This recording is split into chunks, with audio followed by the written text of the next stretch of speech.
No, we get. Yes, we're good. Call the meeting to order. The agenda, Oromocto Council and Committee meeting Tuesday, the 20th of January, 2026 at 5:30 p.m. at the Oromocto Municipal Building. I'll call for a mover for approval of the agenda. Deputy Mayor Mawini, secondary, Councillor Kirkbride. Questions? All in favor? Contrary? Motion carried. We'll go down to presentations. We've got Ann and Monica here to speak on the Oromocto Regional Wellness and Recreation Center. So the floor is yours. Great intro. Yeah, right in there. Hey everyone, it's great to be back again. We're really excited to see you all and to share our progress, to tell you a bit more about how the project is coming to life. So that you can better understand this great investment for community wellness here on Oromocto. I'll just note that we also have our MJMA, Matt Penny and Ricardo Duke, architects who are on Zoom. Right there, little face is waving. Little faces, big impact. Yes, yes. So we'll go to the first slide or the next slide here. It's down to the Where's the scene? There we go. Wonderful. Okay, so today there's four things that we are going to cover to paint the picture of where we're at the project right now. Starting off with a look at the schedule, then we'll speak about story elements. So which we're entitling One Great Place Comes to Life. We've got some site and some building plans to share with you, and we have some exterior and interior design concept images that I won't be surprised because we know that you've seen the package already, but we'll talk about those. So I'm in control here for schedule. Okay, so last time that we were here was in November and we did a project update, having finished our pre-design phase and we were in schematic design. At the time, we've moved now into the design development phase. So right now things are becoming a bit more real. We're looking at micro planning of the spaces and how they work, considering things like material palette, the development of different systems. We're working now towards through the design development phase sometime in the late spring here, and then coming back for of course another update with you all. We'll be moving into construction documents with a goal of this being issued for tender in the summer. And again, we believe the construction timeline for a project of this scale will be about 30 months. So no changes there, we're moving along. And that comes fast. I know it seems far, but it comes fast. Okay, so the story elements. Yeah, I'm sorry. Yes, sorry. No, if you want to ask questions, just go ahead. Okay, thank you. Okay. And then just, I know this is probably to be assumed, but on your project to tender and all that kind of stuff, that is, I'm assuming that we have received the funding for the 1/3 application, correct? Okay, that's, just wanted to say that the answer was affirmative. Thank you. Right. But I don't think we've talked about story elements here together as a group or through with MJMA and the Acre. But we like to start with, sometimes we get talking about details and we get talking about materials, but we lose track of the aspirations and the goals that start with your community. Things that really matter about creating Oromocto, putting it on the map, creating a place for families, making it a place that's exciting. So we start with storied elements, and that's really important because that's what you're going to measure. That's what your families are going to measure. That's what kids that leave and come home measure. This is what we try to do. So we listened, we took goals, and this is what we heard was important to you. And what we try to do, actually, no, we'll step back. Maybe, no, go ahead, listen. So we're going to think about goals and aspirations, but the first thing we want to look at is, you've seen the form, you've seen the design, but we want to understand how we organize this project. So first of all, there are 3 amenities. And I'd say 3 main amenities, because those amenities are heavy lifting, do a lot of things. But we have an arena, we have a gymnasium, and we have a library. Those are our public places. We also have clinics, and it does more. But those are our 3 big attractions. And the nice thing is that they come together to bring one heart. So that is now the heart of your community that can meet, that can collect, that can create a sense of belonging. That's really exciting. And here you're putting them under one roof. And even better, one park. So you have this great park that now is connecting through these 3 addresses into one heart. And that's one great place. So great things happen in Oromocto is what we like to say in our office and the other office and together over Zoom. Almost daily, I'd say. So we're really excited about one great place. And I think that's one thing that MJMA and ACRE really believe is that when you bring these programs together, so you're gonna save on operational costs, you're gonna save on capital costs, but more importantly, you're creating a place of belonging. It's like where things can actually come together. That doesn't always happen just at a library or happen at a rink, but it happens when these things come together. So we get really excited because this is where it starts to become more of an ethical act. We're doing something that actually makes a change in how we live our lives. So we're really excited for you and how it's going. So. Yeah, no, we have, so get your glasses on. Yeah. Everyone. So, one great place, that's our first story element. So 3 amenities, 1 heart, 1 roof, 1 park, and 1 great place. And I'll just take a second to say like little, I guess, side story here, but you know, I talk to my brother a lot, and every weekend he's taking his daughter along with my sister-in-law to the library, which is in Bridgewater, Nova Scotia, and the library happens to be right next to the arena. And so they go to the library, spend about an hour there, and then they have to spend an extra half an hour because she's 2 years old and just wants to watch the people skating on the arena. And that's sort of like, Yeah, just, you know, a little anecdote, but one of the things, the magical things that can happen in one great place. yeah. So, our second one, story element. Is being a good neighbor by design. So it's very easy to say that our focus is on the program that we have to build, but we're also thinking about how we become a great neighbor. What does it mean to see it when you're from the roadways, when you're approaching? How do we sit from a landscape perspective, parking perspective, safety perspective? These are all things that we want to be thinking about. And the third story that we have here is made for magical moments. So it's a place people use, love, and make life memories. Yeah, and I think again, Oromocto, when you're talking about, Councillor Brett was talking about hockey, and what does that mean for these young kids joining, and how could that actually become a place where they play some of their biggest games, where you have visiting teams partake, but at the same time, it becomes events when it's not an arena. It becomes a place where you can have festivals, where it becomes now a place where pure potential for possibility. I think that doesn't happen without that space. And our fourth story element is design at work.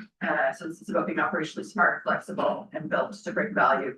And that's something that we're really been working on closely with the staff who's been doing a great job contributing to this project as we're looking at program optimization, how things work. And as we move into this next phase, we'll be doing more micro planning and looking at more into the details, uncovering and discovering how to make this really efficient and flexible for these. I think that's worth commenting on. I think, you know, we have Matt and Ricardo there who are thinking a lot about program optimization with your staff to ensure that you're getting all the things that you want, but it's not just thinking about, you know, at what cost. You have to be smart in terms of what do you need, what can be flexible, how do you keep the value of it? That's unless you have a dedicated team, it's really easy to either see those things disappear and not be able to afford them. So I think that program optimization is something that our whole team is really focused on, and lucky to have a good team to work with here. Our next story element is a place with a pulse. So the Oromocto Rec Center is full of life, a destination that feels vibrant, alive, and emotion. And I can't help but think about the walking track and the decision to put the walking track in the center and at the heart of this building. How everybody, it makes it more accessible, it makes it more visible, it makes more exciting. And we were looking at the site plan today and realized that you have this, I think it's about 115 meter walking track that's on the inside. You actually have about 750 meters of walking trail outside of this building right now through the park too, as well, which maybe on a day like today, people would not have been beyond for the last days. Yeah, we'll get Summer, that's almost a kilometer, right? That people are starting to track, that feel like they've made a distance. Just, it really makes the park tangible and accessible when you can't necessarily use the full park at the same capacity. So you've gone from the heart on the inside to kind of connecting mobility, connection on the outside. And again, that's needed just beyond the mobility and health. It's that social connection of walking with a friend and being able to have aging in place also be more accessible to all. And our sixth one is for Porch to Park, so connecting community to nature at your doorstep. So we'll see that in somewhat also these images that we're sharing with you today, how we've been really working and considering the transitions from the building itself into the outside spaces, the parks and the 3 addresses that we spoke about earlier. And the last what we have is comfort, vote, stay, or again. So I like that. And that will happen, I think, you know, and it's a chance for people to start to overlap and discover new things here. So, right? So thank you. Serendipity at its best. So just, I know, thank you, yes, and you're right. It takes a while to go through those, but at the end of the day, that's what you're going to be, that's what's gonna spread the word if this place is a success. That's what's gonna be a success, that families feel that this is your 20 points that you have on your website about what does it mean to be in Oromocto and create a vibrant community. Those are the things that we need to be making sure that what we're designing creates these outcomes. So that's that's our starting place. Oh, yes. Sorry. Oh, no. Oh, good. I like that. Very good question. And it's just, I'm good with numbers, but I'm just trying to think about, when you were talking about the inside walk track, 115 meters of what you said. I think it's about. Ish. Yeah. I guess, Yeah. I'm sure you're familiar with the 2 rings that are in Fredericton, Grant Harvey and the Willow Reef. Do you know how large their inside walking tracks are? I'm just trying to create a comparison, is what I'm trying to do. It's a good point. So I designed the Grand Falls hockey arena one. Have you been in that one? No, kind of what we're trying to. Is that what the same? Well, the Grand Army has 3 lanes in their walking. Right, and it's one too. But you're talking Super about. size. Yes, exactly. We can certainly ask Mayor Ricardo or Matt to pull up we did a presentation earlier on in the working session with the staff team here at the town, where we looked at the comparison of lengths of tracks going around rinks versus the length of this track. I think, oh, you got it, he's on it. Sure, so my strollers are permitted by law, this is why it's a kilometer for 5 laps, so. So 200. 200 meters, say. Should be about 200, it's going around the standard size rink, it should 2 ballpark. I know it is chest size reach in feet, which I shouldn't. No, thank you. No, it's reasonable. Okay, wonderful. Okay, so the site plan, I'm not sure if this is the same site plan that you all saw, like, so it would be an updated site plan, but it looked similar to this in the last meeting here, but we're oriented north-south here. You can't see the little laser over here, can you? Yeah. So I'll use words, so at the, yeah, There's Huron, or this is Hubbard, Yeah. right here, and then up along here would be Huron just off the screen, so. You can kind of even see that linear part that runs from, let's say the bottom end of Hubbard. All the way up through to Huron, which will eventually lead to our newly relocated playing fields. yeah, I'm really excited. Sounds like that. So you're coming in off of Laurier, really? Nope, sorry, Well, Laura, you can come Going in I Laurier suppose if you're down here off over they get to. and then turn up Hubbard, onto Hubbard. Hubbard, yeah. You have to get on one of those streets. Yeah, and that's Mackenzie or. yeah, if you're on Mackenzie, you have a really wonderful view that we've sat there to see that you can actually see the front of the library. Right. That's at the top of this is visible. across that field from Mackenzie. Yeah, so that's really what the view when you're over in those, that area, those other institutions are with us, great view there. John, do you mind just pointing to the main entry too, sort of like, there, folks, I think that's really important. Yeah, the main entry, by entry plaza right there, yeah, so that's the main entry of the building. But original. This will be the main entry. There'll be another one here, which will probably be more for those who want to just skip into the arena. Of course, there'll be an exit point as well, Yeah. so. It kind of keeps those three sort of. Well, you've seen the three addresses, so it kind of. Gives you the option to enter any one of those three addresses, still being under the one roof, but. At the same time, if you want to come and just meander around, well, we welcome you through this main entry and then you can choose which direction you'd like to go. Yeah, like every one of those entrances connects into that heart that we're working with, sort of the design of the building and the design of the site, to bring, people in through those entrances to that social space, with some of the articulations of the building, but also, I think one thing that I love about this image is you can really see how, the building is embedded in nature, like beyond the park. We're working to maintain a lot of the existing vegetation that's there, just, sort of south, east of Huron Street above the parking, and there's that grove of trees in front of the existing building off of That Hubbard. isn't to just make this picture pretty, those are actually Those there. are trees. No, yeah, this, that are this there. tree buffer is there and this tree buffer is there. We're gonna try to avoid eliminating that buffer, as is the common practice a lot of times. is Yeah. Cut everything down. Permission to cut a tree down. Well, people don't have those to start, that's so much value. Yeah. Yeah, And we talked about that parks also age well, so I think they get better over time, which is exciting. yeah, absolutely. So, No, I was just saying with MJMA and Brackish, I think that some of this planning that's happening in this space is looking at how these entrances start to create smaller parks or smaller invitations, so they have different addresses and they connect to the larger park. So that's gonna be continuing to develop in this next phase. and another thing we'll look at in the next space is ways of activating those outdoor spaces. We talked about different ideas and then committed to yet, but it's like reading gardens or some of our recreation court spaces. That type of stuff. Okay. I'm gonna move into the plan, that's. Oh, no, I'm going backwards, I forgot, up is down. Okay, so we spoke about the main entrance, which is, at the heart of the Y, right there.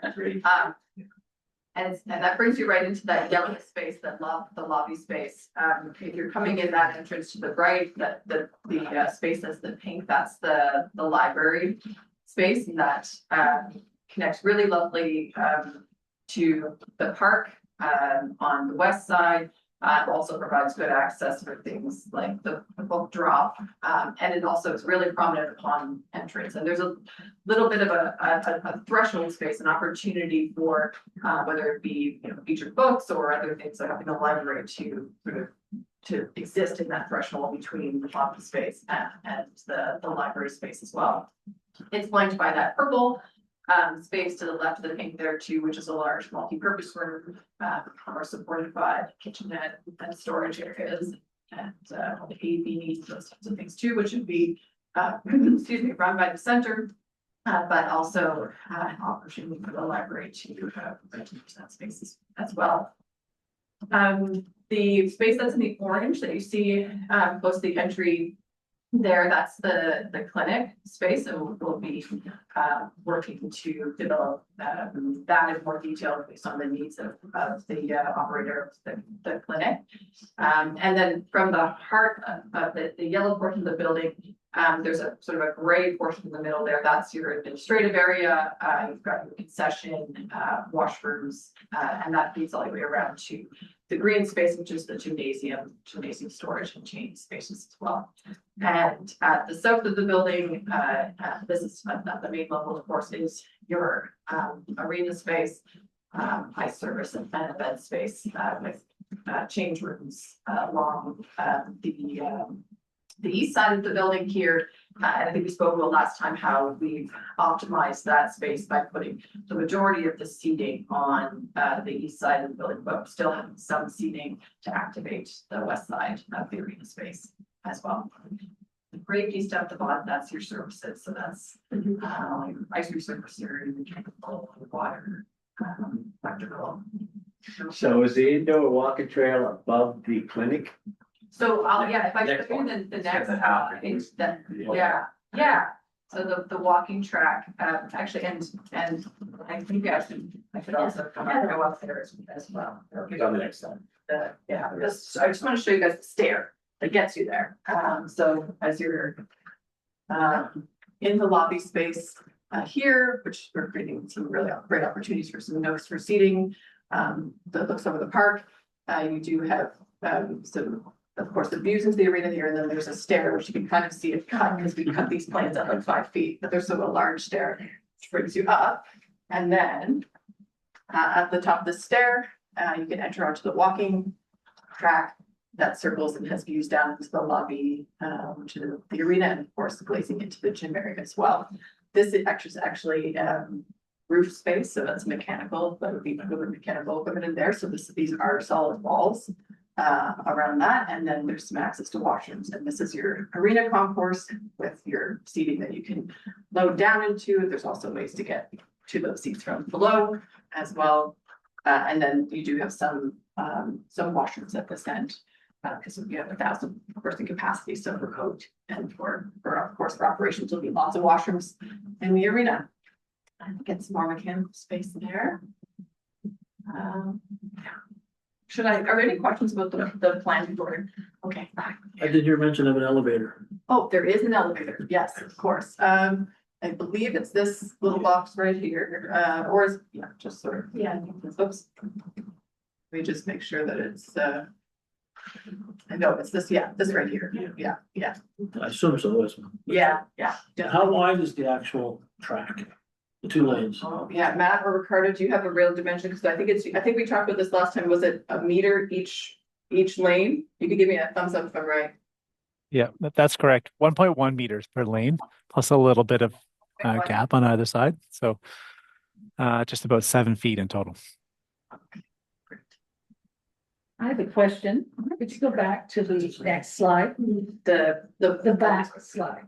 Okay, so those little red marks are all your entrances, right? Yes. And off of the rink, those black ones are exits or entrances? Yeah, let me make sure we got these all right. So this is a main entrance. That's a main entrance. This is a main entrance. I think that we have an act that's more of a to go out. Yeah. Which leads me to my question. Yeah. I don't see one around the gym area. So you're going to be using the entrance one as the exit for the gym area? No, there is an exit door up Okay. here, and I'm wondering if we may actually discover in our next phase that we'll need another exit door given the capacity, but when we, Okay, that answers the question. yeah, there will be exits, yeah. So just on that track here, is there anything you guys wanted to mention or ask? Question, if that's okay. I'm just wondering, is it because of the way the structure is built with the clinic and the change rooms, why the walking track is, I'll say different, it's like not a straight rectangle kind of thing? Is that why? 115 meters is not a very big walking track, I'll be perfectly honest, in my opinion. It's basically half the size of, say, Willow Reed, and I've walked Willow Reed, and I've walked Grand Harvey, I've walked Grand Falls, which I have found Grand Falls, want to be offered a share as well. And knowing that how many members do we have walking club? Right now, we would get probably about 16 out there. We'll have But off more when they don't have to pay for it. they don't pay for it now currently. I don't think We have so many of those because we're in a constricted time. They all have to go at the same time. Okay. So they can go at their leisure at this one, so unless they all decide to be there at the same time.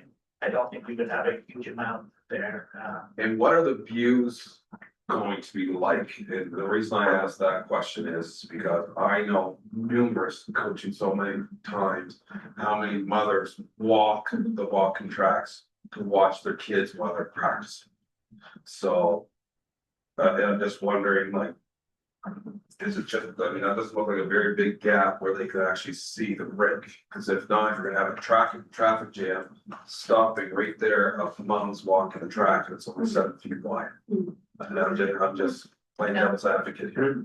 No, I think that's important feedback. I think, I think as we get into the more detailed design, look at what the buffer spaces and reviews allow. I think one thing that's really exciting about the track is that it's varied experiences as you go around it too. So you do get views to the gym, you get views to the outside, you get views to the lobby. You're getting exposed to lots of different experiences. So even with the length that's not the same as the arena, you're getting a lot more variety in your experience as you go around. So going around twice, you might see a lot more than you would see going around once an arena. But I guess for Ricardo and Matt, do you guys have any feedback about how these types of And I don't know, tracks work in other facilities? I'm wondering how far the view is, like, if you're seeing the rink from the far top left corner of the walking tracks. If you're seeing the rink from You're there, probably gonna see it from here to some extent, so you gotta envision that so really you're only seeing one corner of the rink. you're gonna see out this direction, yeah. So, you know, there's pros and cons to both. What I'll tell you that I look at, the pros here are this location engages far more people who are interested in walking than moms who want to watch their kids practice. And we can keep this track available to walkers all the time. When you put it in an arena and you have a hockey game that requires paid admission, you then eliminate walkers who want to come and just walk, whereas this can not do that. So it's available as long as the building's open, you can come in and walk. When you put it in an arena, you're gonna cut that off when you have paid admission. I'm not suggesting putting it in the arena. No, I'm not suggesting that. I'm just suggesting, I'm wondering if we could make it bigger so it actually just sees that corner, sees, that's all I'm asking. yeah. I'm not saying put it in the arena. I'm Yeah. not saying that, but I do love the idea of being able to see the different things. I think that's cool. I think that's awesome. Because if a child's there playing volleyball or whatever, or, you know, your gymnastics or whatever it might be, I think it's cool to have that different views. I think that's a wicked idea. Is there a reason it's not rounded out? It has to do with like the space, the program that's underneath it and the Oh, structure that's being built, that's existing, you know, so we're building, yeah, structure. And on the left-hand side of it, is that all open space? Yeah. See straight down? Yeah, we have a couple of interior views at the end of the presentation, I think will help illustrate that a little bit more, but yeah, it's related to the space that we're building underneath it, the structure. And it also, like, it responds to the park outside too, as well as the angle. But I think those images will help us also have a conversation with that. I think it might be valuable for us to do an exercise with the staff, looking at some of the views from the walking track as well, and get ongoing too. So It's hard to tell. yeah, share. Yeah. Yeah. But I think those are great points. I think what we're talking about is, to John's point, it's a little bit different in how we're connecting to, rather than just one program, we're kind of trying to meet those three addresses in different ways. So we're starting to oversee what might happen, and it is really about that space that's overlooking that public space. But I think there's some good points of where we'll explore it, where could things push and pull, where you might have like a bypass lane, or where you might see people stop. I think we're in this space now to develop that design a little bit further, so this input's really helpful as we start to explore that. I think you're in a way, you're choosing one or the other. When you go back to the, I'm not suggesting one around the rink, But when you're starting to, in a way, try to get the rig to do all of it, it doesn't also allow for it to become a space that allows you to have that buffer space below. So I think we need to kind of look at both of those together. I think the views will be a great study. And we should start to see how do we start to maybe take advantage of those sight lines better. The length is a tricky one. We'll have to see where and how that can happen. You know, and I mean, I think when people are, bringing up these different views, like none of it is criticism, it's simply, it's simply a lens or a view. We love it. And I think within any type of endeavor that you're gonna go into, there's gonna be give and take. And there's going to be, wherein if you look at it through one lens, in one lens, it's an advantage. If you look at it through the other lens, it's gonna be a disadvantage. So I mean, I completely understand all of that. As someone who does go walking at some of the tracks in Fredericton, because that's what I have access to right now.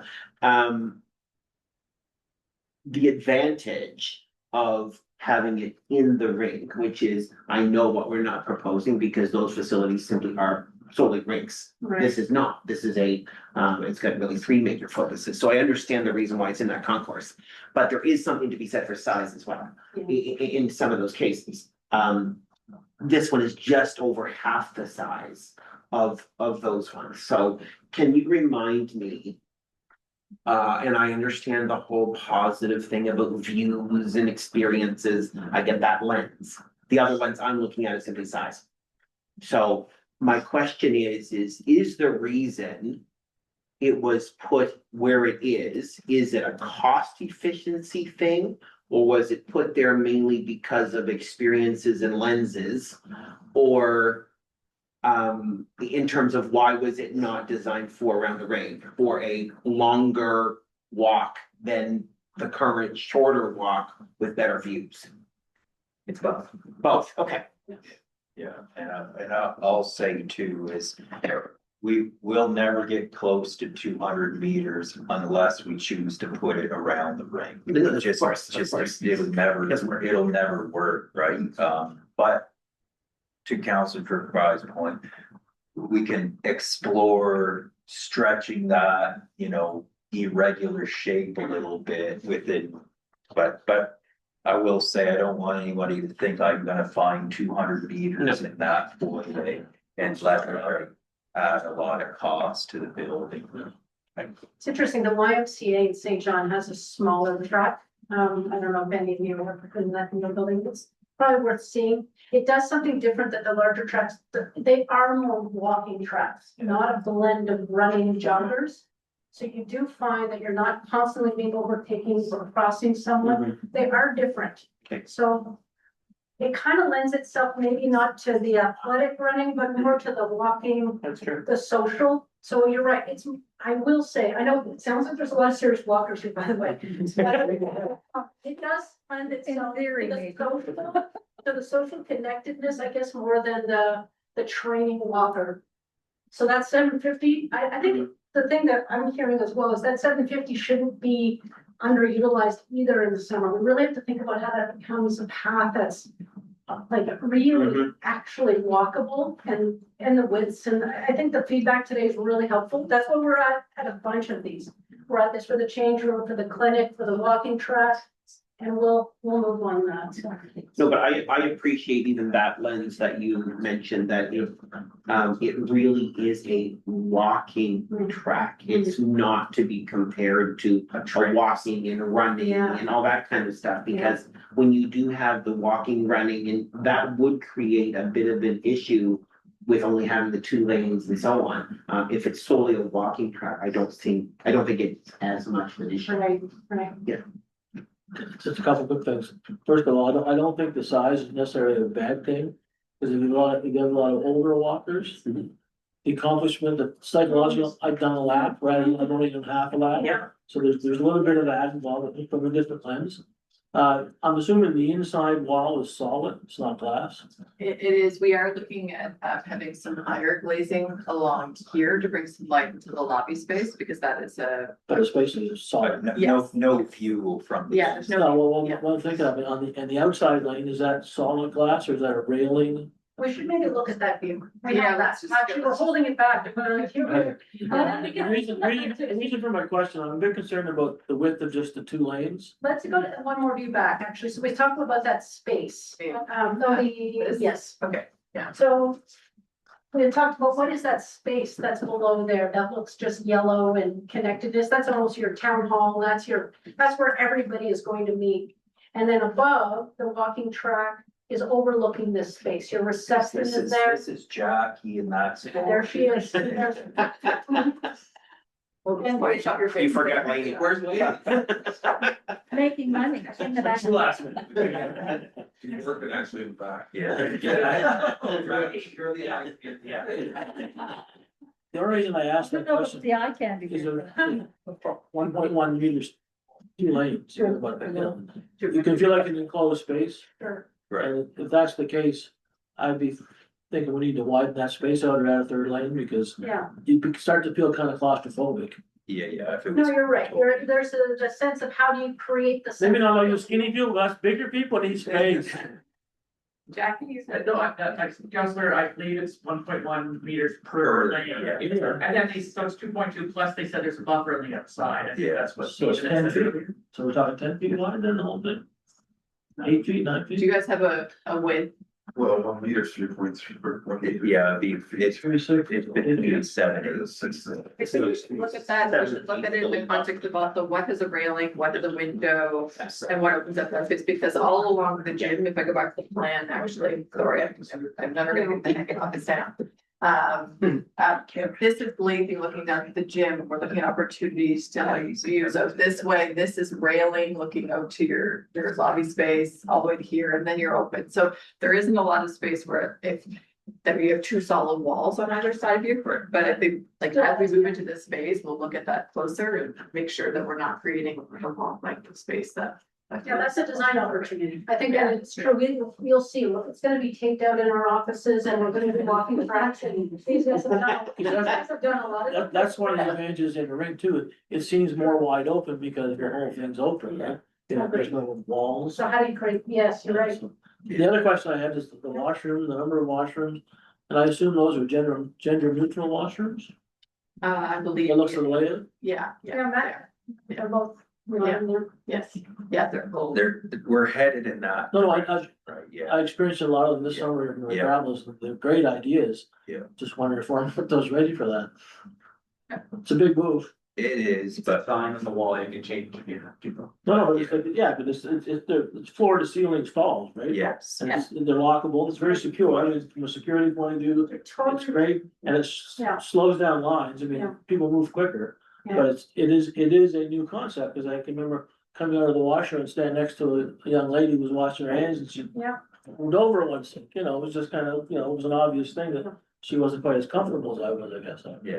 I think the thing is that it's Maybe to really, me, and I think it's important because it is foreign, like, we don't have as many experience, places like Toronto where it's everywhere, right? So these are new spaces and it's changed. I think some of the things that we're looking at is today, when you come out of a bathroom, there's not a lot of room and you're beside people. We try to make those spaces feel like you have a little bit more space. We don't want anyone knocking on your door and you're in there, so having proper visibility so you can see if it's someone's in there and you're giving people space. All of those things are really important parts of feeling like it's comfortable, because it is new and we have to make it so that it doesn't feel like a compromise. It has to feel like it's something that is better for all. So they say if we make spaces better this way, everyone should benefit. And financially, you're gonna capital costs, it also changes things as well. So I'd say in 5 years from now, they're all going to be like that. So it's not gonna feel like you're putting people in a new space. There'll be spaces that everyone's grown in. We just need to make sure that we're doing it for quality. We're thinking about the conditions that make people feel safe and make people feel like they're comfortable. I think are really important in this design. So that and the input that we're getting is, I think, things that we're going to continue to develop, but. And yeah, and then equally, we also have responsibility to look at this from a design perspective over the next 50, 60 years. And the world socially has changed. And we now know that there's people out there that have the choice to identify as whatever they want. And so if we design rooms specific to a male or female, we will get to a point where the world will make us change that. And I'd rather just, not have. Well, I have no problem with that. I just don't know if all of our citizens. Yeah, oh, yeah, well, we'll You get couldn't take the snow guards away, man. well, that's different. But I was just, sorry, I was just gonna say also that we also designed these spaces with flexibility in mind, and some of these stalls will be equipped with a sink, as well as a toilet. So not all of them, obviously, but some of them will, because we are very sensitive to this, and we understand that some people don't want to wash their hands together with a lot of other people. So through design development, we'll obviously look into that with the town as well. There's a good example of this that's just kind of shaping up at this spot right here, where these are the individual stalls, but this is a stall that has a sink in it and a toilet, but it also has a door that's spacing in a direction so people don't actually have to enter that space even if they don't want to as well. So I mean, I think there's still some refinement to do with that particular space there as well, but we're thinking about opportunities. So flexibility and options as a way to kind of. Yeah. I'm really glad you touched on that too. It pushes us to make sure that we're bringing our best in first. Okay, I think I promised. It's interesting, like just the schools though, with TTI, I mean, even the schools, washrooms that are changing in the high schools now are now this way. So you're also gonna have a younger generation who this is the norm. It's harder to change where we've been. So understanding that, I like the approach of a flexible transitional space. You don't just arrive and have to deal with that. That there is ways to make sure that now we're actually making sure that everyone can feel comfortable in a separate way, and whether change is the obstacle, that also needs to be addressed for constituents, so that makes sense, yeah. Okay. Great, I'll move past the plans to some of the images, move back here.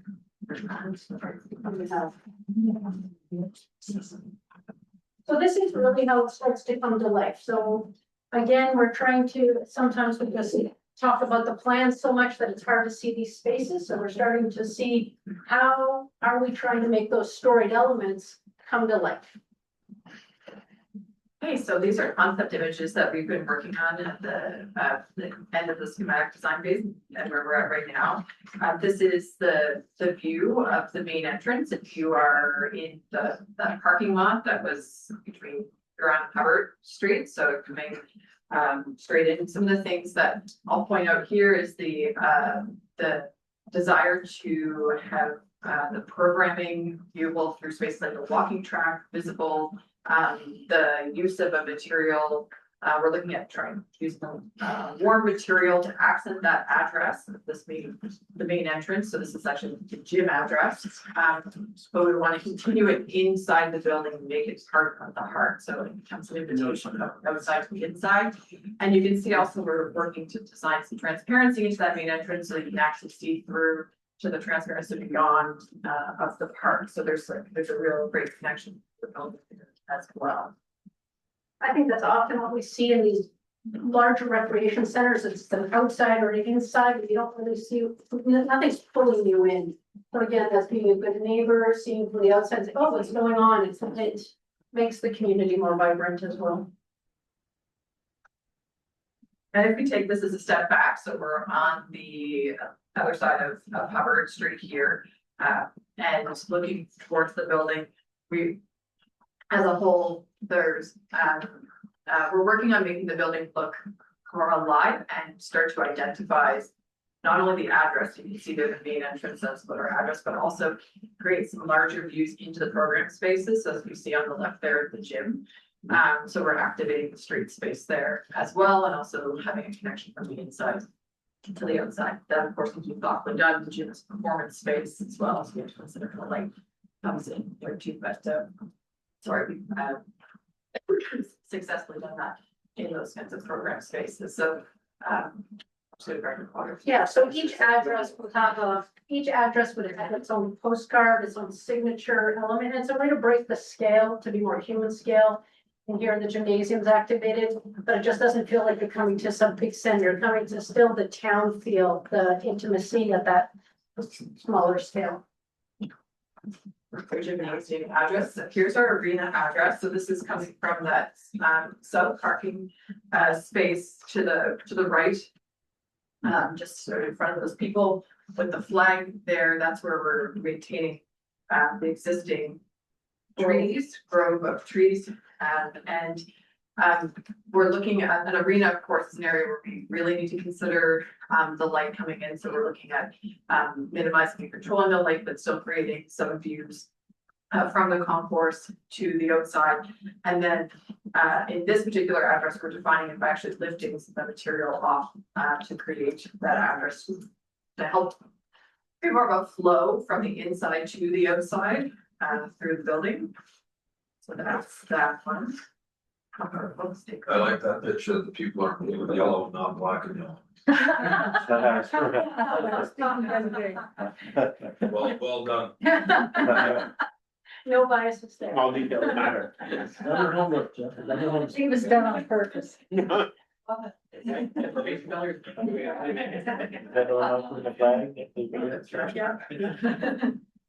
Okay, so the library address, so this is, one of the great examples of how we are connecting the outside to the inside, really embedding this project in a park space. The entrance on the west, is sort of at the far end of those, vertical articulations, which again, we're looking at using a warm material to define this, address. And each one of those is getting a bit smaller, again, trying to articulate the building, create an invitation to that. And you see, once again, we have a preview of what's happening on the inside with sort of the larger, piece of glazing, making it to the arena. Sorry, the library, space. Yeah, and to John's point, some of those trees, those are trees you have, and it's hard to get mature trees when you start on day one. So really looking at how landscape can incorporate and create these smaller parklets at each place that can bigger park. Brings it to, it's almost like the library's always been there, so that you really have that sense of that this is a cultural moment within a bigger arena, within a bigger civic community space, so. And I know that this is a mock-up of what it could look like, or is intended to look like, but I'm actually more drawn to the grounds than I am the building. The building's nice too, and all that kind of stuff, but, just my question is, I guess I'm kind of one of these people that I really value. Sometimes it's the small touches that make a big difference, and like if the vision is that outside of this library area, there's going to be a like natural wilderness or park or whatever it be. I would really like to see that the beautification is done in a way that is similar to what is there, in terms that there are nice flower beds put in and perennial things that'll come up year after year, and places for people to read outside and that kind of thing. I think that's all really important, because you can spend lots of money on a building, and if the surroundings around it are not very nice, you've got an expensive building to people to go and do things. But you can make it more of an area in which people can enjoy the natural beauty of the outside as well. I think if you can accomplish both, you really have a winning element. You're so right, and I think this is where the hard work really has to go. We have to be diligent so that the money is still there at the landscape level. It's the first thing that starts to get picked up at the end. I think what you're looking at is not just aspirational, and we want to make it achievable. And I think what you're looking at is how do we activate it? Exactly what you said. That was perfect. And I think we do need to activate the outside as much as we do the inside. Just one perfect. Yeah, it was a, no. Really? Okay. But thank you. We'll consider it. But yeah, so I think but the budget, we can't, we don't want to be here just promising the world. I think that's the thing that's our job now, from now to the end, is really to be diligent about what can we keep, how do we keep it, where do we spend the money, how do we make you could spend money everywhere and it would do nothing, so impact versus effort. That's why the move that you see at the heart, that's where a lot of the quality materials, the big moves are happening. So that we're able to keep all the other program elements, but put energy and focus on those. So yeah, I want to be able to come back and say that bench is there. That's important to me for this to be I successful. guess I was kind of thinking of it from the lens of, I'm a math teacher, so I'm not a massive reader, but I have been to libraries before. I have been to the one so downtown, and years ago, in Fredericton, there was you could go to the library, but then it's just all streets around, and it was kind of like, there's not a lot of quietness where you could actually read. Now they have put some effort to make a little bit of areas in and around it where you can sit. And so to me, when I'm looking at this, if you want to go to the library, get yourself a book, you've got options. If it's too hot outside, sit inside in the air conditioning, read your book. Or if it's a nice day, I'll just take my book and go outside, read under the trees. It'd be nice and peaceful, and I'm in nature at the same time. So like, I think that and this facility is not on a main thorough stretch where cars are whizzing by. So it does have the potential of creating a very nice and natural outdoor space in which you can enjoy your book and elsewhere, otherwise. Yeah, and really great credit to the staff in working on this too, because this, to achieve this park also really required like a balance of parking and the recognition that grass is cheaper than asphalt and too, and that we don't want to see a pavement here. And so we were really able to work with the team here at Oromocto on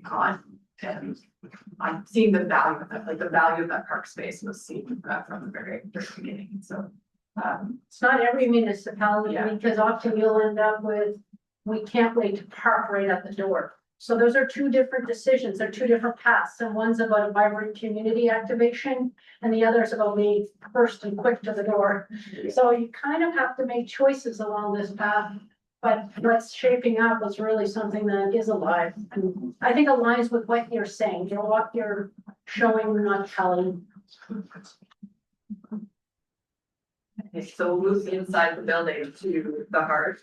And so we looked at this a little bit here, but this is a view if you are on the west side of that lobby space, looking back at the reception desk with the walking track above, and that main stair to the right. Those people in the bottom right hand corner are looking into the arena space to the right as well. And so the design of any one of these larger centers, of course, you make really important decisions about where to focus on the quality of where to spend the money, I suppose, on the interior design, the focus, and we've really emphasized this gem as the heart of the building, and see it as an opportunity of bringing more materiality, wood in the building, and referencing some of the political history here in Oromocto. So won't speak to a full interior design concept, but it's shaping up, I think, a really exciting way to make this space that people want a space that people want to spend time in. So lots of natural light coming from the west. We talked about getting some natural light in from lots of different directions and more materials.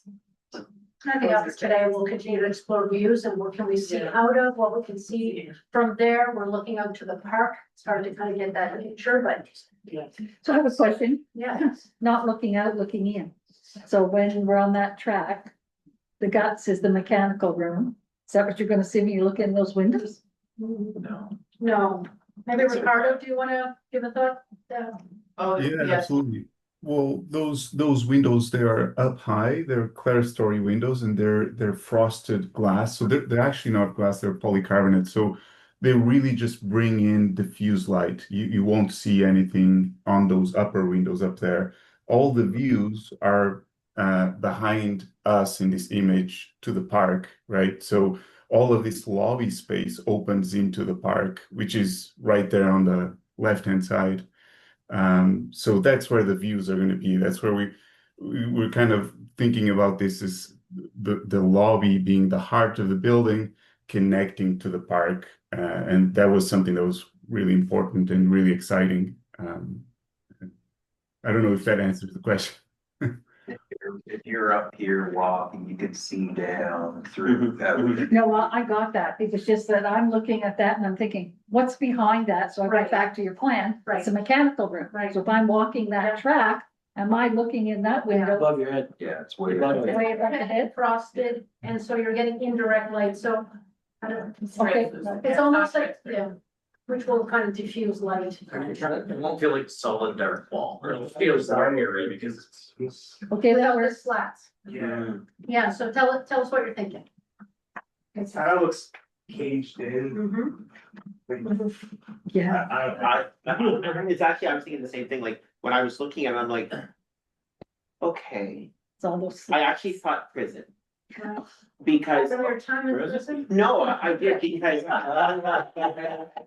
like, to me, they almost look like prison bars made of wood. I see So that. like, if I'm on the inside, I'm kind of like hanging on to the bars looking out Right, for a view. So what my question was, and I like, I mean, I like natural wood, so like, it's not about the wood. But I'm just wondering, is it a safety issue? Well, and I'm just gonna get up if you don't mind, because I can't describe. Like, I like all of this part here, but when it goes from here all the way up, it feels like you're stuck and you're caged in, so I'm wondering, like, does it have to go up because we're worried about people falling out? Or like, why can it not just stop here and maybe come down if you like the, I don't know, the continuity of the wood or something? Like, to me, that's just too much and I feel like I'm caged in.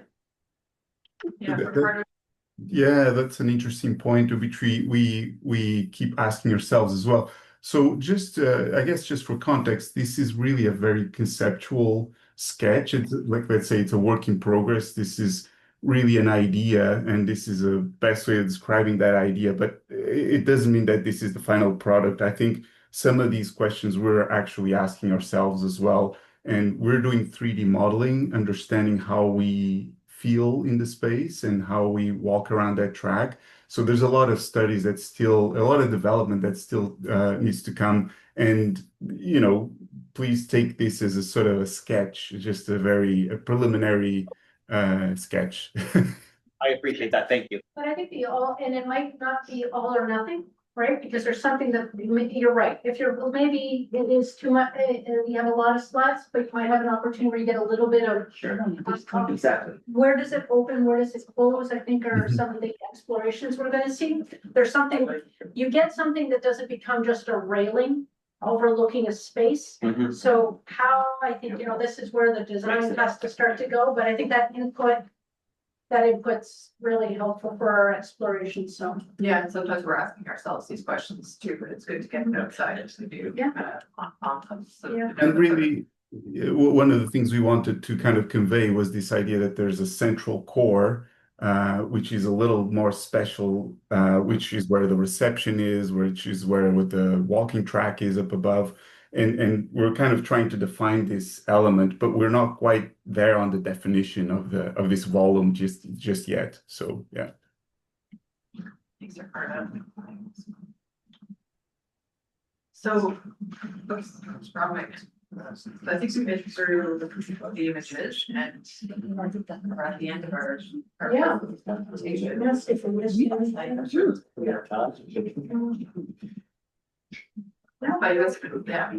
thank you very much for giving us Yes. the opportunity to come here and share, Yeah. providing feedback, asking questions, No, thank you very much. and we'll be back. And open feedback, we appreciate that, I think there's some, you're on the design team, this is your space, right, we're trying to create, so I think. Hearing that, but also understanding that every time you make a choice, you're choosing a different path, and you're creating something that doesn't exist, you're leading, it isn't. Another Lily O'Reed, which is nice, you're actually creating more of a community building here, rather than solely, arena focused, but you're also sneaking in an amazing arena. So you've got this really expandable, flexible space that's doing a lot of heavy lifting across a lot of populations. So I have another question. Yeah. I'm looking at the people walking the track Mhm.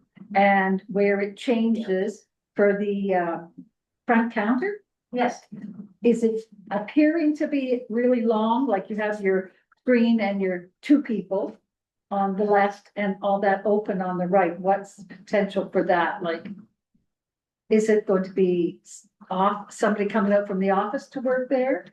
Let's see what Here. yes. This? Cause that seems awful long. There are office spaces that are behind that, yes, so there's a whole administration area, we will put. Take a box off somewhere. But I think the question is about the length of this for a reception desk. Some of this is on an angle, so I think that is what's making it look a little bit longer because it's got a curve. So we can go to the plan. We can see, there's a lot that gets fit behind there. You know, usually multiple workstations of people, place for people to ask questions and then storage, and like, so yeah, it's not a small space, reception desks usually we take up. But I mean, that's also the interface with staff. So, and then the room behind that is, being developed as the administration space and offices. That'll be the future administrative space of Jackie and her team. And you know, when we consider us having to design this for 50 to 70 years, we have to know that Jackie and her team will also grow. So the last thing we want to do is try to create a new office in an open space because we need to hire an additional person. So we have to consider a bit of room for growth there too. So the concession part, because I thought maybe that's what, where is that, would be down the hallway? The concession area is behind the administrative offices right here. So counter space right there. This is quite wide, that space. Yeah, these are all By the stairwell in here. Yeah, just opposite the stairwell, yeah. If you go to the site, plan, page 9 of it early on. And this is just a thought that came in. Obviously, there's an area left for proposed future expansion. I had 2 comments this week regarding our outdoor rinks and building outdoor rinks on asphalt surfaces. Obviously, you get one nice warm sunny day and it can destroy them. There's potential that I assume will be left at a fairly flat grade because site prep will be done in hopes that eventually someday that'd be developed. For an opportunity to perhaps make that a small training field summer and kind of almost, I know empty grass is not the prettiest. But it could be a small play training area like field, but in the winter could be served. We already have water running through this building, be access to water there. Perhaps that in the future as well, until it turns into a bigger use maybe. And then the summer, like you said, grass is cheaper than asphalt. Landscaping's even more expensive than just graded grass. So is there an opportunity for an unofficial training, or in the summer when the camps are in there at the gym? Hey, we got an hour outside of lunch, go throw the ball in the empty space that's right beside the washroom facilities. I think the timing of your input is perfect. I think for the discussion of what's gonna happen for the park features. So I think that's actually something that we'll just put into that mix, because I think where you're talking about it. And inevitably, after you're done buildings like this, it's the next thing that gets built, right? It almost happens, it's like, where's our outdoor rink? You almost have to think of your future self has future wishes and asks, so now you're just trying to think of a planning for that. So future proofing or doing it from day one is something that we'll explore. That's a great thought. It's staff something, like we're not having to truck something halfway across town. I mean, maybe the league won't, I'm not trying to tell rec department at all, obviously. But when you get an outdoor rink over here, and you could have one regular staff already has. Right. Perhaps that's a little less back and forth equipment moving around everywhere, and in the summer. Yeah. A play area for those day camps that will inevitably. Yeah, no, that's value. Everybody wants a playing field, right? Make it 2 minutes to work at your second.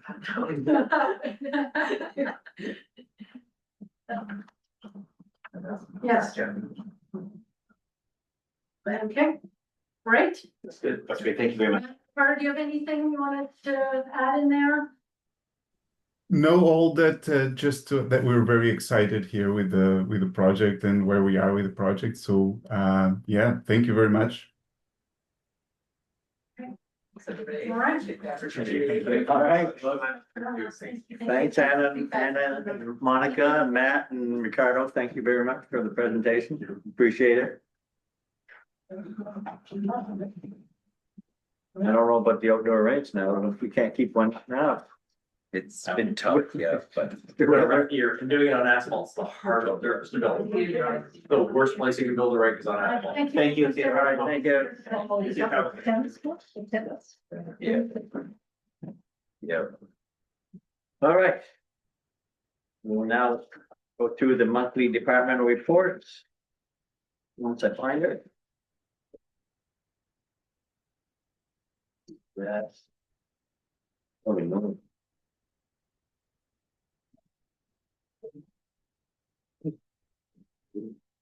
Thank you. All right, we'll start with the Department of Finance. Any comments or questions or concerns, council? None? All righty. Move down to the clerk's office. Any questions, concerns? None? The Department of Engineering and Public Works. Council Daw. Thank you, your worship. I was going through it and I noticed Mohawk jumped off the page, street lift station.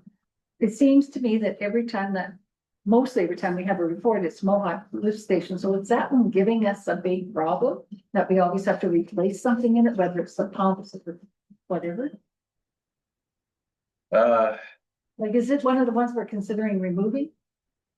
it wouldn't be one that we could specifically remove, but it's certainly one that, you know, needs more attention. It's an older one, and it's one that's heavily used as part of the system. So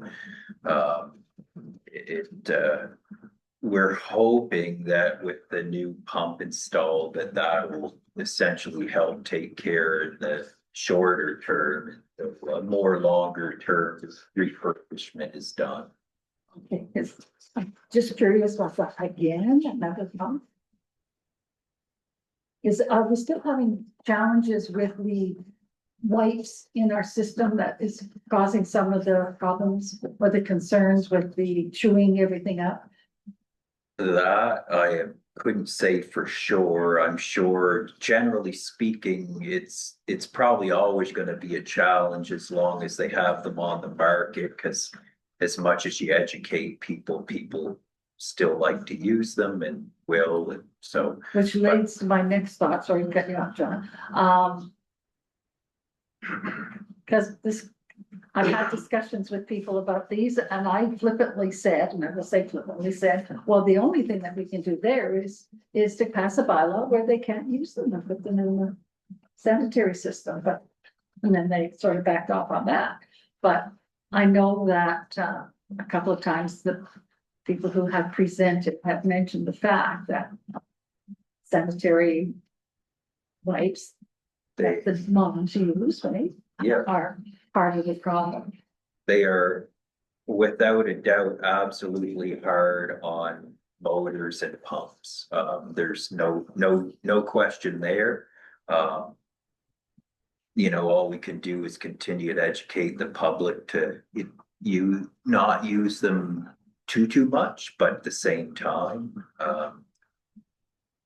Yeah. it's difficult to regulate because I can't be in everybody's bathroom seeing what they're putting down the toilet, but And it's too bad it does say they're. You think you're the mirrors with the cameras? well, yeah, they kind of parameter on that.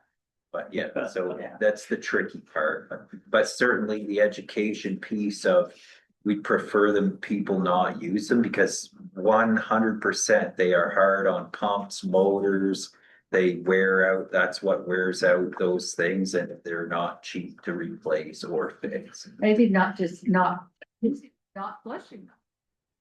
There's Right. other ways to dispose of them, like there are other ways of disposing of many other things, right? Yeah, 100%. I mean, there are other ways to dispose of wipes. I mean, people who've had kids have had diaper genies and all kinds of inventions made for that sort of thing. So it isn't that there aren't alternatives, it's just continuing to educate the public as to trying to use them. Thank you.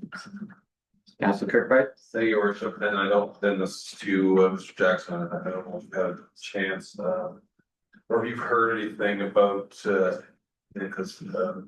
Goodfellow's not here tonight about the, semi power, everybody from the town to fix that light, because Watless Road is dark and it's, now falling starting. It's a safety issue. It's a huge safety issue. Yeah, so Very, very dark. we'll, I'll bring it up to his attention tomorrow, as you're all familiar. I mean, when they're NB powers and you're kind of at the mercy of NB power and their processes, if you will.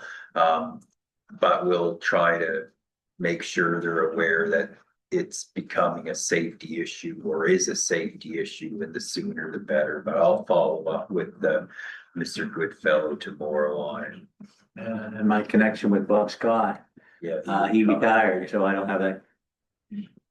Fortunate to have that connection, but, Council Palmer, Still on Public Works Engineer. Yeah.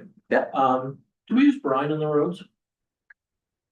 No. Someone asked me and I was wondering. No, I mean, I guess it depends, like, we do have salt and again, it goes through our various different types of spreaders, which does sometimes break smaller chunks into smaller chunks, but if you're thinking of brine as like a liquid, no, we don't use like a liquid. It was a question someone asked and I said, I don't know, the last time I drove through town after a storm, all the main drags seemed to be bare and wet. Yeah. Side roads, obviously not, but I said it could have been just good salting. It is, you know, I'll give our But guys. that's not, that technology's coming, I mean, it used to be wheat juice at one time. Right. Yeah, our guys are real diligent at, being able to tell, and so the secret there, from what I understand, is getting out early and getting salt on before anything happens, because it does have a chance to kind of sit and get run over, and then of course it creates that base that makes it look like it might have been sprayed on, but it's really just the people with enough foresight to go out and throw it on before there's any precipitation. Thanks. Deputy Mayor? Yeah, thank you. Mine was actually on the lights that are out. I think the other part of that conversation with whoever you're able to get a hold of is that I believe there's a couple of crosswalks in that area, and not everyone is diligent when they're pedestrians across the road. They feel as though they have that right away when they're in it. They do, but when a motorist cannot see the people as they're approaching it, it can give someone a real startle, because a friend of mine actually came along when someone was crossing and couldn't see the pedestrian, so. Yeah, no, Just another element to that. I actually got a call from a resident in Richmond Estates about a broken streetlight, was dangling. I said, well, given the age of the subdivision, it's probably gonna be power, try them first. The resident called, it was fixed in 2 days. So they do some work somewhere. Yeah. But it was hanging, broken off and saying. Safety. All right, anything else on the engineering public works? All right, we'll move on to the Department of Human Resources. Any questions or comments? Okay. Move to the Oromocto Fire Department. Comments? Okay. We'll move to the Recreation and Tourism Department. I'd just like to welcome Lacey to the outfit. Lacey, I'm getting close. I'll probably be calling you that forever now. That's the way I get it. It's there, it's there. No comments on that? All right. We move to, Councilor Dow. I'm flipping through trying to find these things. I just want to say hadn't been over to the Gateway Walking Trail for a while, and I was over there the other day, and it's a pleasure to walk on it. It's groomed nicely. Was slippery, but you just have to know how to walk in those tracks that they chew up, and it was very tidy, like there was no junk around or anything like that. So, and I noticed that you must be taking the benches and the broken monuments or the statues, because there's not that many left. Yes, Mr. Brewer has been going through, and anything that we felt was a safety issue, we've removed. So you'll see parts of some benches that we thought might be structurally, the bottom part or the bench part would be fine. So we may have just taken off the back, because that would have been more of a risk, then if we kind of leak through. Over by the Buchanan bench, that's the one that goes through the wooded area, Right. the stack through there is pretty bad. Yes, yeah. So if you've removed the other ones, is that one of the ones you might be considering taking The away? statues, I've talked to Mr. Hanson about, because he might want to repair that, but I could definitely look into Because I that. noticed the bear was gone, Yes, yeah, no, I'll, talk to Mr. Brewer and Mr. Hanson. and there's a fair amount of foot traffic over there as well. There's, yeah, so anyway, thank you. Good job. All right, we'll move on now to planning and compliance. Any questions or comments? Do we know exactly now that where the new schools are gonna be built?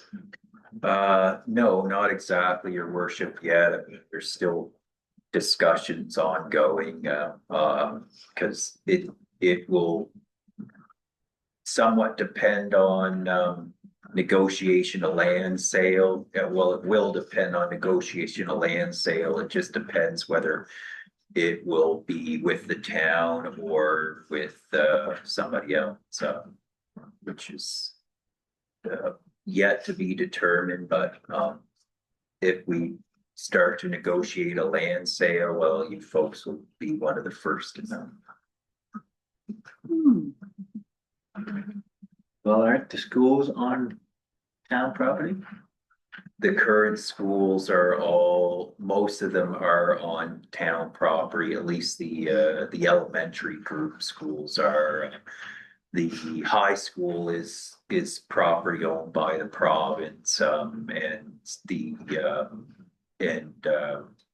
Ridgeview is property owned by the province, but the rest of the current schools are property owned by the town, yes. It'll be interesting when they go, Councilor Goff. Thank you, Worship. So are they going to be built within the town boundaries? Yes. Okay. Thank you. Any other questions on that, council?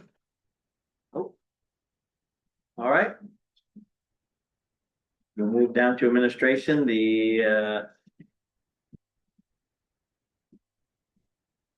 Department of Corporate Services. I forgot about that.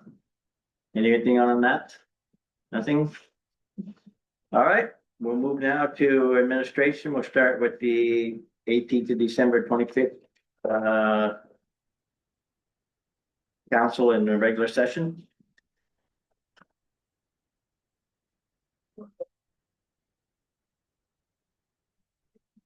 And we'll move to the policy amendment.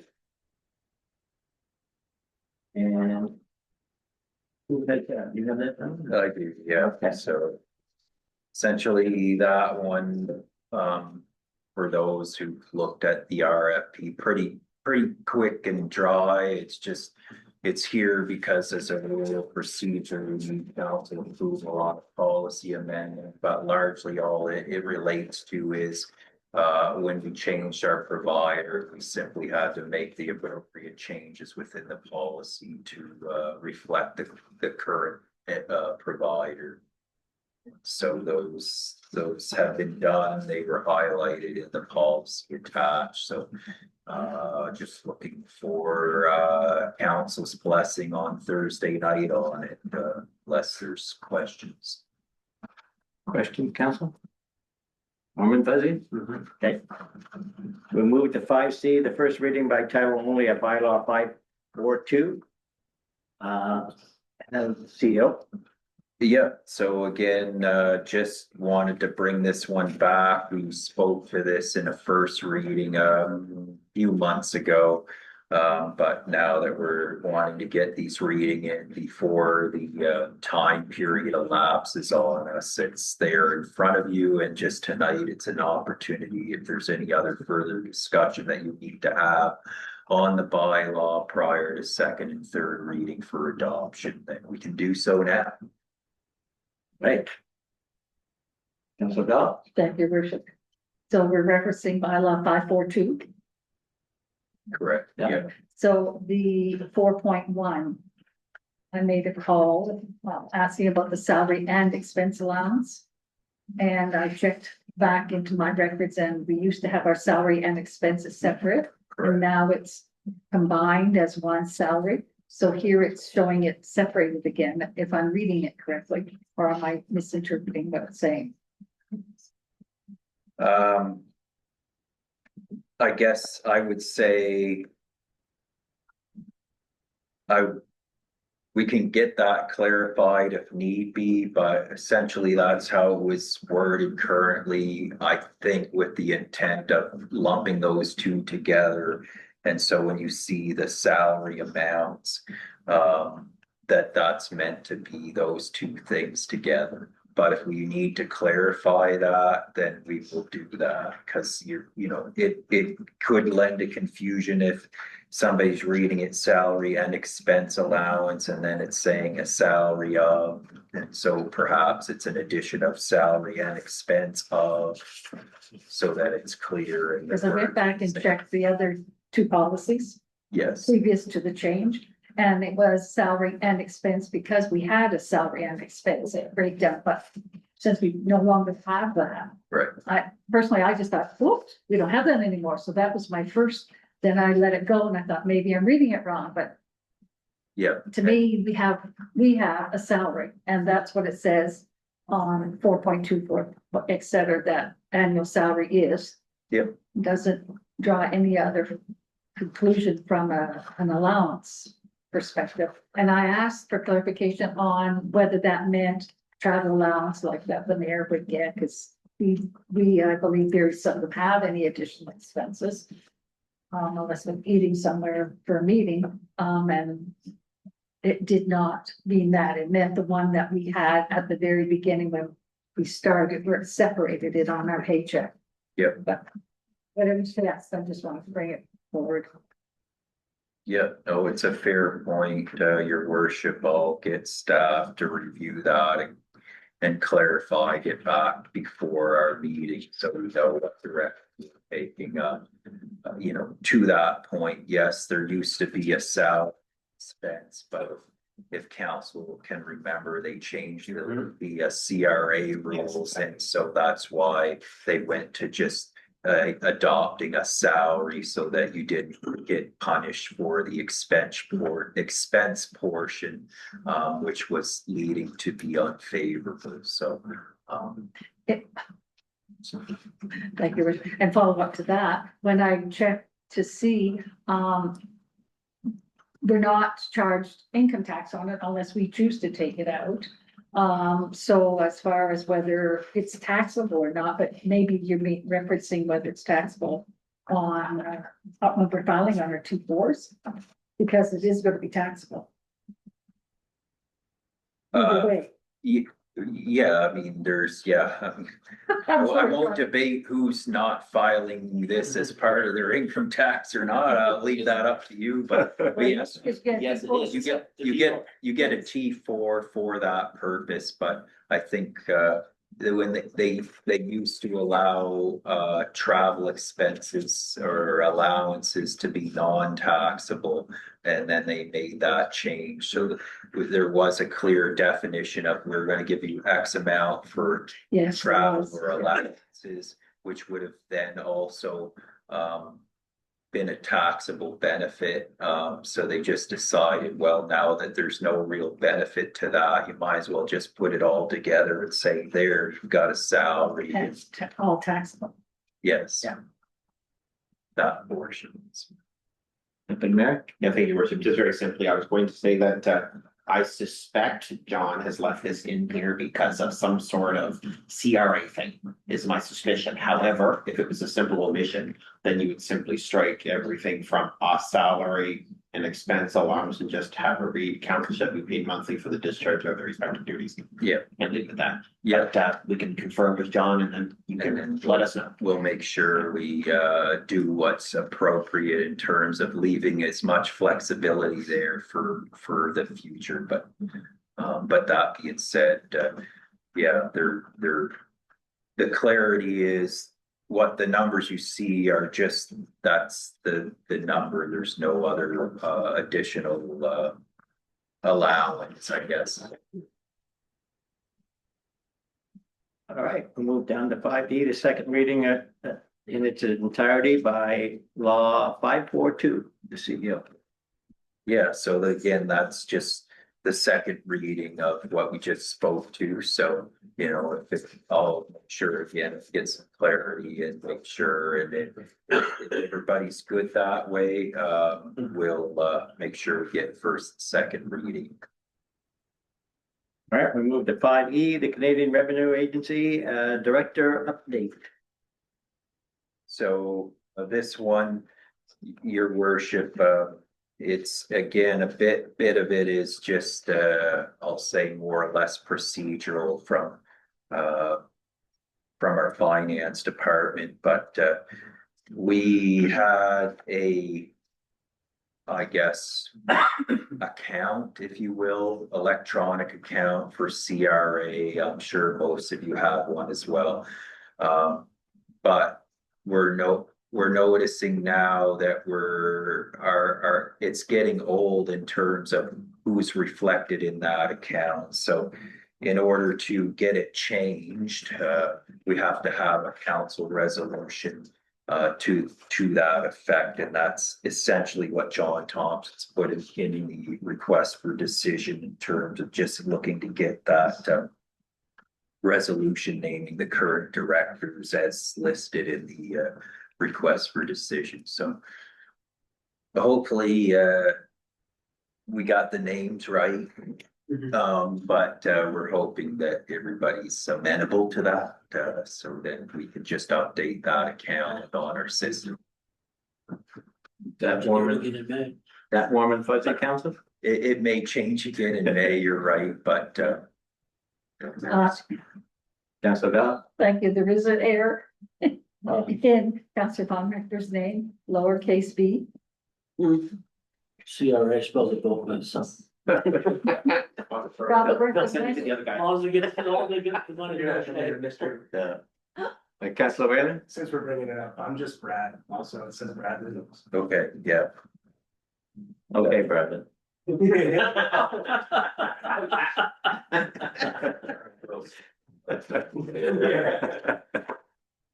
Since we're bringing it up. All right, and we'll go to the last one, 5F, the TD Bank operating credits. Okay, thank you, your worship. Again, this is a bit more procedural in the sense that hopefully it explained it from John's point of view, in that we have a few different bank accounts that we use, this you're familiar with, in terms of moving money from different general operating accounts to capital accounts, and really what this is just connected to a card. Instead of us having to write checks and do it, we can do it electronically. But in order to do that, it's got to be connected to a bank card, if you will. And so again, the banks are asking for a resolution to put that amount of 3 million, and it sounds like a big number, but we often move, you know, amounts like that, and it's not that we're spending that money, but sometimes we move it from general operating into a capital account for the purposes of, you know, something we're doing on the capital side, you know, that sort of thing. And this will allow us to do it electronically versus doing it, cutting checks, writing checks, that sort of thing. So it's really largely again a procedural necessity in 2025, but it requires a resolution by council due to banking regulations. Warm and fuzzy? Ready. So now I'll call for a mover for an adjournment. Councilor Von Richter, seconder, Councilor Dahl. Questions? All in favor? Contrary? Motion carried.